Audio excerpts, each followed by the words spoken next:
example or the practice problem from section 57. This is, I think it's practice letter F.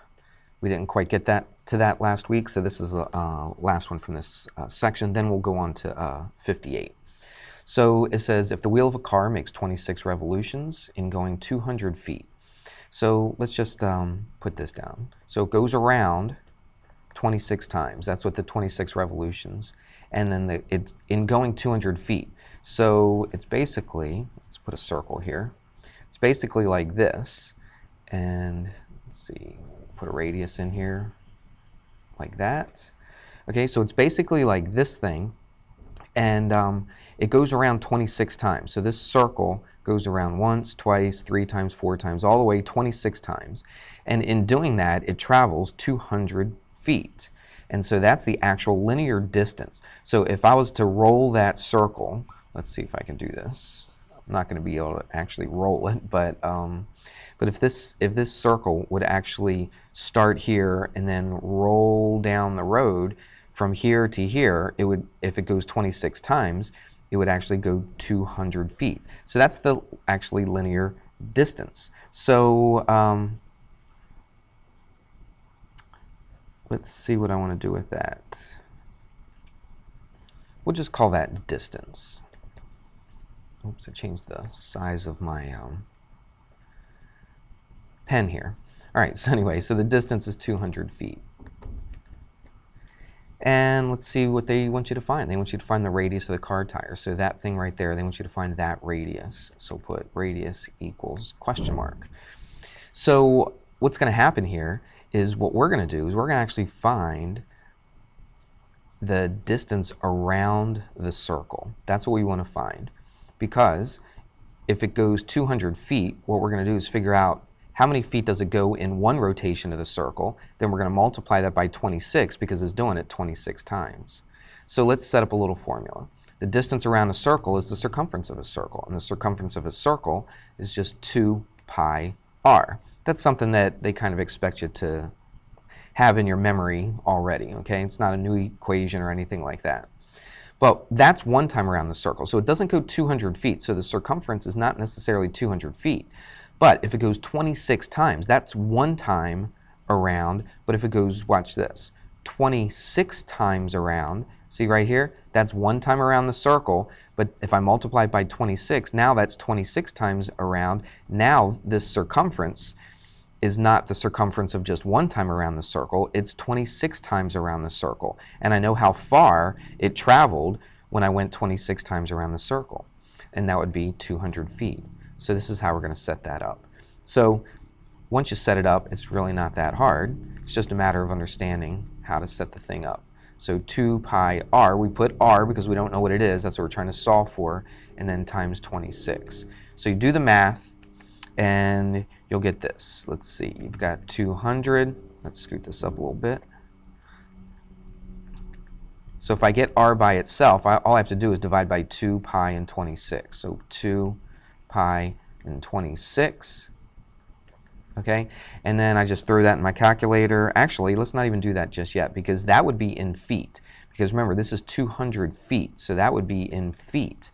But they ask for in inches right there. They want it in inches. So in order to change it from feet to inches, we're going to do one of these unit multipliers. And if I've got feet on the top, I'm going to put feet on the bottom. I'm going to put inches on the top. So the feet will cancel. So how many feet equals how many inches? 1 foot equals 12 inches. So what I'm going to do is put all this in here, multiply it by 12, and then we should get the radius of this circle in inches. Once you put it into the calculator, you get 14.69 inches, and that would be the radius of that circle. Okay, here we are on section 58. This one says solve by factoring. So what we have to do, here's our little formula, here's our little problem right here. We got to solve for x. We have to do that by factoring. It's an actually pretty easy factoring. It's just a greatest common factor. So you take a look at this. I got a cosine inside of here, and I got a cosine right here. So I have a cosine in common. That's my greatest common factor. So I'm going to have to factor out the cosine. So if I bring out a cosine here, what's going to be left over? Well, I'm going to have a 2. Remember, I factored out the cosine, and I'm going to have a sine of x. minus. Now this is the tricky part sometimes. I have to divide, or I have to divide this by a cosine as well. So I'm factoring out, or I'm dividing by a cosine here. I divide this by a cosine. Well, the cosine of x divided by the cosine of x is just a 1. Anything divided by itself is a 1, and that's equal to 0. Now, if you remember from your algebra days, we have product right here, and it equals 0. We set both of these factors equal to 0. So I'm going to take the cosine of x, set that equal to 0, and then I'm going to take 2 sine of x minus 1 and set that equal to 0. This one right here, I'm ready to solve for x. Right here, I want to get rid of the 1 and I want to get rid of the 2. So I just want the sine of x equals something. So I'm going to add a 1 to both sides. I'm going to divide by 2. So we just do that in one step. So I add a 1, I divide by 2. So here's what I have. Now these are not my answers. I'm just put them in a little box right here just to, we're going to have to do a little bit with this. Now these are actually ones that come out to nice perfect numbers, exact values. And if you recognize it, the cosine and 0. So what I'm going to do is make this a little different color. Oops, sorry. I'm going to make this little x and y axis right here. And just to remind you, now you could, I guess, just do this in a calculator, but I just want to show you, this is one of those exact value things that you should know how to do without a calculator. So where is the cosine, or what angle, if I take the cosine of it, will I get a 0? Well, let's think about it. It's going to be one of these, okay? What's this part right here? That's 1, 0. Remember, if this is a unit circle, that would be 1, 0. This right here would be 0, 1. Where am I looking? Right here, okay? So that would be 0, 1. This point right here would be, let's put a point there, negative 1, 0. And this point down here would be 0, negative 1. So where is the cosine equal to 0? Remember, the cosine is going to be the first value. It's the x value. So where is it 0? Well, it's not here because it's 1. It's not here because it's negative 1. Well, it's right here at 90 degrees and at 270 degrees. But they do want you to do this in radians. So what is this in radians? Remember, from all the way to here would be pi. So this is half pi or pi over 2. And then this down here, this would be 1.5, right? So that's 1 full pi right here. All the way is 2. This is 1.5, or 3 pi over 2. So those are my two answers for x with the cosine. So let's write it down. It's pi over 2 and 3 pi over 2. But that's not all, because I got to do this stuff as well. So that's only about half my answer. So now what I have to do is figure out, let's just copy this little x and y axis thing. Let's find out where the sine is 1/2. Should have gone different colors on this. Let's change it up a little bit. Where is the sine 1/2? Now remember, that's one of our special triangles. It's actually a 30, 60, 90 triangle. And the sine is the y value, and the half is the short side. So how am I going to draw this triangle? Well, I'm going to draw it actually like this and drop this straight down like that.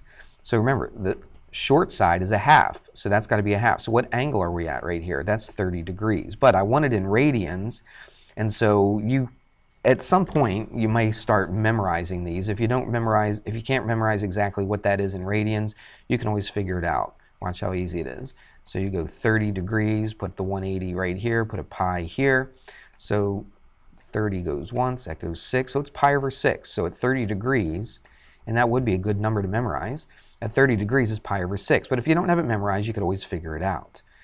All right, so that's one value. But is there another place where the sine is positive 1/2? Well, in the second quadrant. Notice, in the third and the fourth, the sign would go down, so that would be negative. But it's positive in the first quadrant and the second quadrant. So the triangle is going to look identical, except it's in the second quadrant. So it's still going to be that 30 degrees, but it's 30 right here. But what is the whole entire angle? From here to here would actually be 150 degrees. But again, we want to change that into radians. So if you don't have it memorized, you can always do this. Put a 180 right here, a pi right here, the zeros cancel. Let's see, 3 goes into that, doesn't it? 3 goes into that 5 times, 3 goes into that 6 times. So if you don't have all those special angles memorized in radians, you can always figure it out. It's really not that hard to figure out. So I've got 5 pi over 6. And those are my two answers. Those are the two places where the sign is 1/2. So let's add that to our little list right here. We've got pi over 6, and we also have 5 pi over 6. And then that is our answer. We actually have 4 different answers that will work for this. So I could put any of those values for x that we found, any of those 4, put it in here, here, and here, do all the stuff that it says, and all that stuff will equal 0. All right, so I hope that makes a little sense. By the way, these are examples in the book. These aren't the practice problems that they give you. These are ones that he actually did when he was teaching it, and I just thought it would be a good idea to go through these because the more you do of these, the easier it gets, okay? At first, it's a little confusing, so that's why I figured I'd do a few of these. This also says solve by factoring, and I almost considered skipping this and not doing it, but the factoring's a little bit different on this one. It wasn't a simple greatest common factor thing. So I thought, yeah, let's go through this because I think it would be a good idea. All right, so let's take a look at this. You say, how in the world can I factor this? I guess you could factor out a sign right here, but I'm not going to do that. What I'm going to do is this would be a little bit easier factoring if I substituted something in for the sign of x. For instance, if I made it an a or a b or a y or a z or something like that. So what I'm going to do is I'm going to let the sign of x, I'm going to let it equal y, just to make my factoring a little easier. You could factor it with the signs, and that would be okay, but I think sometimes replacing it with a single letter and then going back, I think is sometimes a little easier to see, especially with factoring. Sometimes the factoring can be a little confusing, especially if you throw a bunch of sines and cosines and all that kind of stuff. So what we're going to do is we're going to rewrite this. I'm going to make it 2y squared plus y equals 1. See how this looks a little bit more familiar than what this does right here? This looks a little bit easier to factor. That's the only reason we really did this. Now, if I want to solve by factoring, what I have to do is set this thing equal to 0. So I'm going to take this 1 and move it over to the left-hand side. So I've got 2y squared plus 1 minus 1, or I'm sorry, plus 1y minus 1 equals 0. So this looks a little bit better to factor. This is a trinomial factoring, if you remember that. And so what we're going to do is 2y times y is 2y squared. Remember, these need to multiply to be negative 1, and the outside and inside need to multiply and add up to be a positive 1. That's just basic factoring stuff, so 1's going to be negative, 1's going to be positive, put a 1 here, put a 1 here. Does it work? 2y times y is 2y squared, yep. The, excuse me, the last term is 2y times, I'm sorry, negative 1 times positive 1 is negative 1. Here's the key. You got to take the outside and the inside and then add them up, and it's got to equal a positive 1y. So let's see if it does. 2y plus 1 is 2y, minus 1y. 2y minus 1y is 1y right there. Yep, perfect. Factors nice and pretty. So what we're going to do is we're actually going to solve for y. Keep on working with the y right here, and then don't forget to put the sign of x back in for the y. But this just makes it a lot easier instead of writing sine of x, because that could look really ugly and look really confusing. So what we're going to do, these two are multiplied together, it's a product, it's equal to 0. So what we're going to do is set them both equal to 0. So 2y minus 1 equals 0, and y plus 1 equals 0. Math is pretty easy now since they're just y's. Add a 1, divide by 2, so y is a half. Subtract a 1, so y is negative 1. Now we're ready to take this and put it back in. So now we got y by itself. Again, the only reason that we used y is just to make our algebra a lot easier. It just looks a lot simpler with a y instead of the sine of x. So let's take that sine of x and plug it back in again. So the sine of x equals a half, and the sine of x also equals negative 1. All right, these are kind of what we did before. Let's change that. Let's do a little x and y axis stuff right here. Put a little coordinate plane right there, and we'll do another one. We'll put them both down. There we go. And let's change colors on this so it's not the same color all the time. All right, so what we're going to do is we're going to find out what angle does the sine equal 1/2. Well, we already discussed that one in the last problem. Do you remember that? It was right here and right here. And it was right here and right here. Remember, it's 30 degrees. I won't go through all that again. But this was pi over 6, and this was 5 pi over 6. We did the math on the other problem, so we don't have to go through that again. So that's part of my answer right there. So it's pi over 6, and it's 5 pi over 6. Let's do this at -1. It's down here. So that's going to be right on the axes. Okay, this -1. So where is the sign -1? Again, let's put it in here. So this is 1, 0. I don't get a -1 there. This is going to be positive, so that's 0, 1. I'm not going to use that. What about this one? This is -1, 0, but is the sign at 0? No, it's not. Where is the sign? I'm sorry, is the sign at -1? No, it's not. It's at 0 right here. So where is the sign -1? Right here, 0, -1. And what angle is that? You could say 270, but again, we talked about this in another problem. 270 in radians is the same thing as 3 pi over 2. That's 1.5 pi. And so that's our answer right there. So that we'll just add this to our list. So this would be 3 pi over 2. And that right there is your answer. So this time you get 3 angles that work for this. So I could take any of those 3, or all 3 of them, put them in for this, do what it says, square it, multiply by 2, or square it, take the sign, all that kind of stuff. And then it should all come out to equal 1 if you wanted to try it yourself. We won't do that, but it will work. All right, let's go to another one.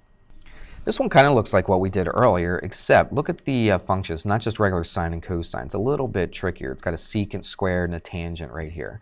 And also look at our restrictions. X is going to be between 0 and pi. So we're not going to go all the way around the circle. 0 and pi would just be halfway around it. Okay, be in the first and second quadrant. So that's where we're looking. This also gives you a little hint right here. It says using identities to solve trig equations.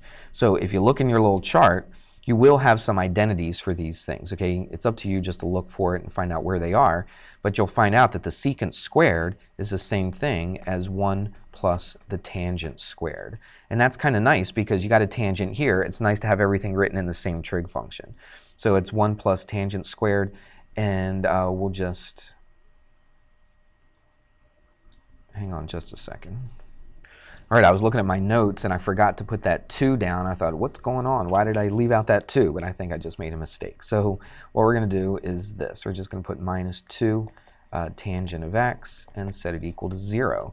So again, this is one of those factoring problems. Look, you got a squared, you got the function itself, and then you got a 1, and it's equal to 0. This is one of our trinomial factorings, but it looks ugly with the tangent there. So again, we're going to do what we did in that other problem, and we're going to let y equal the tangent of x. Why did I pick y and not x? Because you already got an x right here, and that would be confusing. So I just picked another letter, y. So let's write it with a y instead of tangent. It just looks so much better.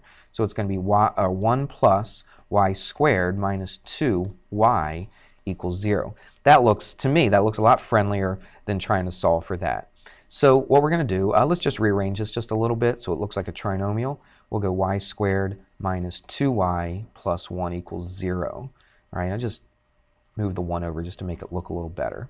All right, so that looks a whole lot better. So now I can factor this,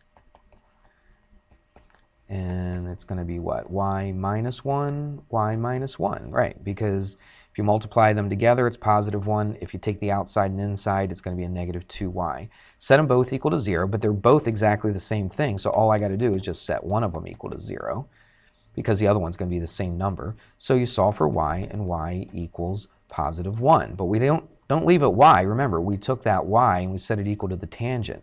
So now we can go ahead and put that tangent back in for the y. So now it's going to be the tangent of x equals 1. And you just have to find out where the tangent, or where, I guess I could say that, where the tangent is equal to 1. At what angle, if I take the tangent of it, will I get a 1? And that's one of our familiar ones. Remember the tangent? The tangent of 45 degrees, I'll keep everything same color. Watch this. The tangent of 45 degrees is equal to 1. So if that's 45 degrees, remember opposite and adjacent would be the same thing. It'd be like square root of 2 over 2 over the square root of 2 over 2, which is 1. So instead of writing 45 degrees, though, we're going to put this in radians. And again, if you forget that, 45 degrees, and then put 180 right here, and put pi right here, and this goes once, and this goes exactly 4 times, so that would be pi over 4 radians. So that's what x would equal. X would equal pi over 4.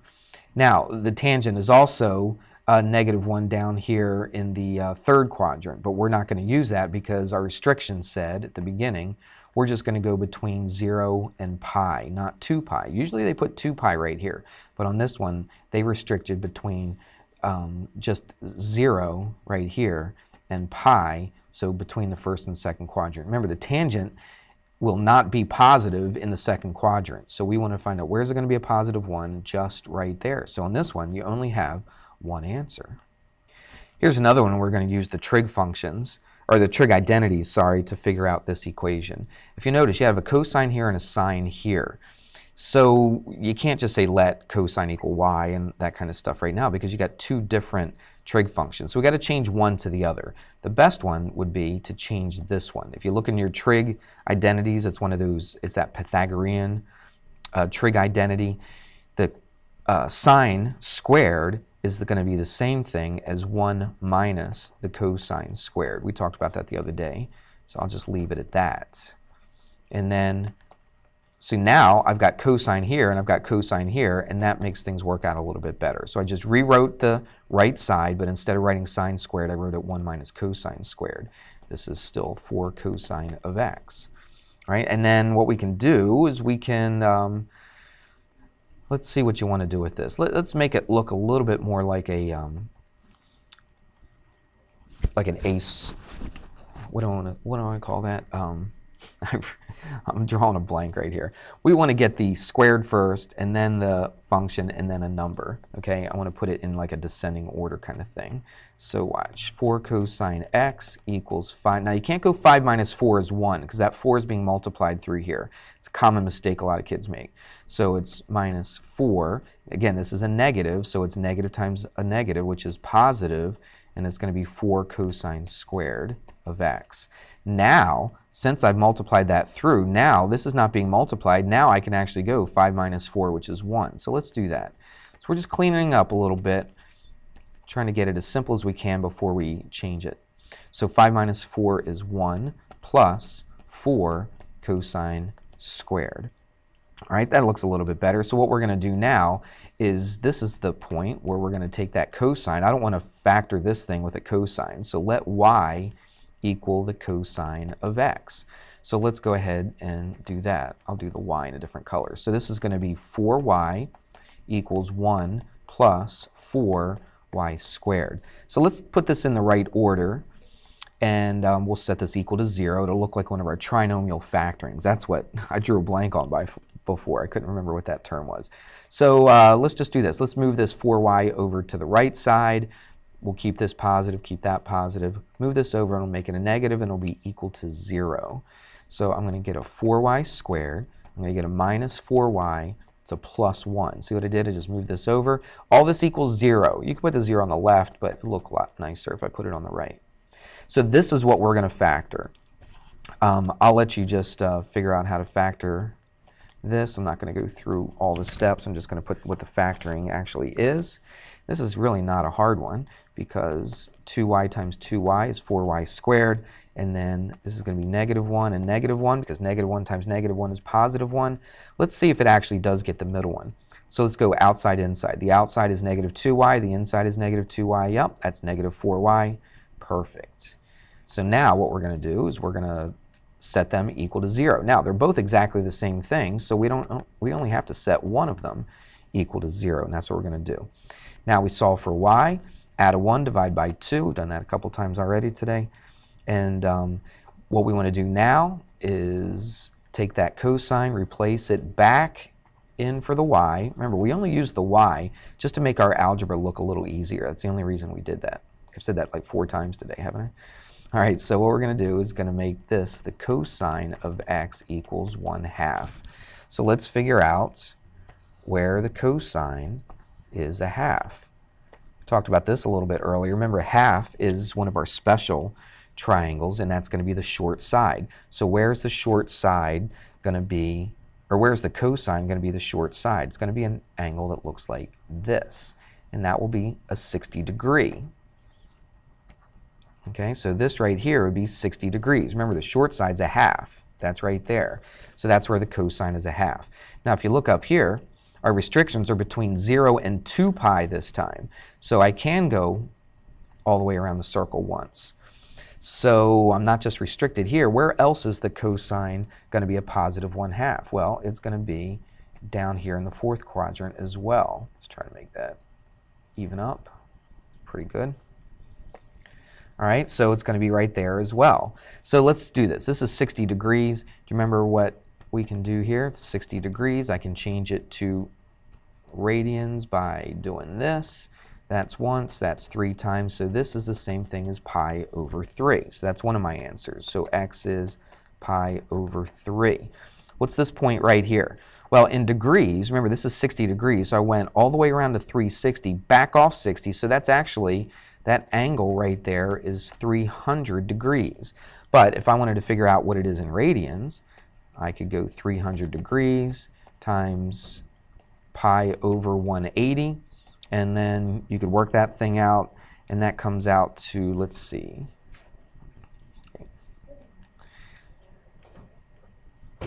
So this is 300, and this is 180. Let's see, 6 goes into that, right? Yep.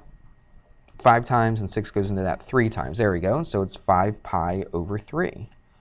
5 pi over 3. So that is our that's our angle in radians, and that would be your answer.